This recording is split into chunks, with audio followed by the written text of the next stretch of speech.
Buonasera e ben ritrovati con l'informazione flash di New Sicilia, i principali titoli del pomeriggio. In primo piano la manovra finanziaria nazionale e il ponte sullo stretto. Il governo ha infatti deciso di rinviare al 2033 una parte delle risorse che erano destinate all'opera in questa sessione di bilancio.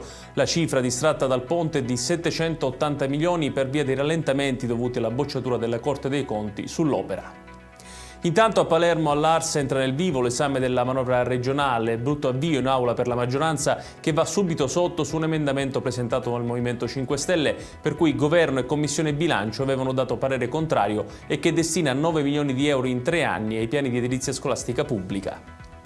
Restiamo sulla politica regionale perché prende forma il nuovo progetto di Cateno De Luca. Il Movimento Sud Chiama Nord si trasforma nel progetto Ti Amo Sicilia. Il gruppo, fa sapere De Luca, è aperto a tutti i deputati regionali che intendano condividere un percorso riformatore ispirato al cosiddetto Governo di Liberazione, il cui debutto è previsto per il prossimo 18 di gennaio.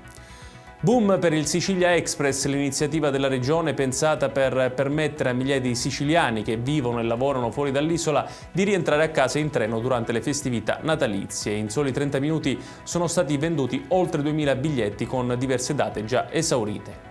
Chiudiamo con il meteo. In Sicilia ultime ore di piogge e nuvole con il maltempo in graduale attenuazione. Nelle prossime ore infatti è atteso un miglioramento con maggiori schiarite e condizioni più stabili su gran parte della regione che dovrebbe perdurare fino al weekend. Ed è tutto per questa edizione, tutti i dettagli su queste notizie li trovate come sempre sul nostro sito www.newsicilia.it. Grazie per averci seguito e buon proseguimento di serata.